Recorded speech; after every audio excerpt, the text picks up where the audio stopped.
ರೇಣುಕಾಸ್ವಾಮಿ ಹತ್ಯೆ ಮಾಡಿ ಗಹಗಹಿಸಿದ್ದ ಡಿ ಗ್ಯಾಂಗ್ಗೆ ಕಾನೂನಿನ ಸಂಕೋಲೆ ಕುತ್ತಿಗೆ ಬಿಗಿ ಹಿಡಿದಿದೆ. ಉಸಿರಾಡೋಕಾಗದೆ ಒದ್ದಾಡುವಂತಾಗಿದೆ.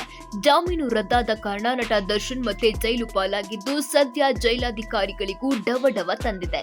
ಕಾನೂನಿನ ಎದುರು ಎಲ್ಲರೂ ಸಮಾನರೇ. ಐಷಾರಾಮಿ ವ್ಯವಸ್ಥೆ ಮಾಡಿಕೊಟ್ಟಿದ್ದು ಗೊತ್ತಾದ್ರೆ ಸುಪ್ರೀಂ ಕೋರ್ಟ್ ಕೆಂಗಣ್ಣಿಗೆ ಗುರಿಯಾಗಬೇಕಾಗತ್ತೆ. ಜೈಲಾಧಿಕಾರಿಗಳ ಪರಿಸ್ಥಿತಿ ಗಂಟಲಲ್ಲಿ ಬಿಸಿ ತುಪ್ಪ ಸಿಕ್ಕಿದಂತಾಗಿದೆ.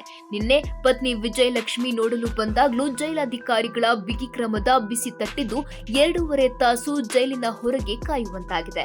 ಜೈಲಿನ ಪ್ರೋಟೋಕಾಲ್ ಪ್ರಕಾರವೇ ವಿಜಯಲಕ್ಷ್ಮಿಗೆ ದರ್ಶನ್ ಭೇಟಿ ಮಾಡಿಸಲಾಗಿದೆ.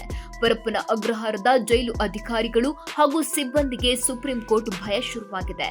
ಜೈಲಿನಲ್ಲಿ ದರ್ಶನ್ಗೆ ಯಾವುದೇ ಫೋಟೋ, ವಿಡಿಯೋ ಚಿತ್ರೀಕರಣ ಹಾಗೂ ಯಾವುದೇ ರಾಜಾತಿಥ್ಯ ನೀಡಂಗಿಲ್ಲ.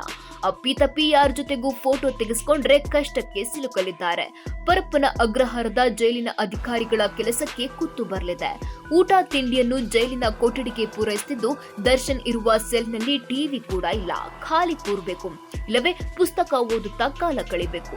ಸದ್ಯ 2 ಜೈಲರ್ಗಳು, 2 ಅಸಿಸ್ಟೆಂಟ್ ಜೈಲರ್ಗಳು ಹಾಗೂ ಸಿಬ್ಬಂದಿಯನ್ನ ನಿಯೋಜಿಸಲಾಗಿದೆ.